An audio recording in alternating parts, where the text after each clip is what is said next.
बिस्मिल्लाहिर्रहमानिर्रहीम अस्सलामु अलैकुम वरहमतुल्लाहि वबरकातुहू।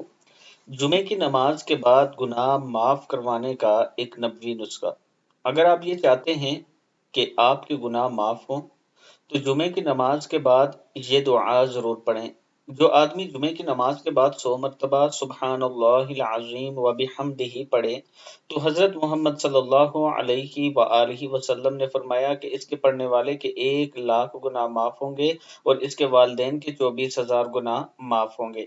यानी अगर आप जुमे की नमाज के बाद ये छोटी सी दुआ पढ़ लेते हैं, तो आपके 1 लाख गुनाह और आपके वालिदैन के 24,000 गुनाह माफ़ होंगे। इसके साथ 3 कुल जो हैं, ये जुमे की नमाज के बाद 7 मरतबा पढ़ें, अल्लाह ताला का ख़ास करम होगा।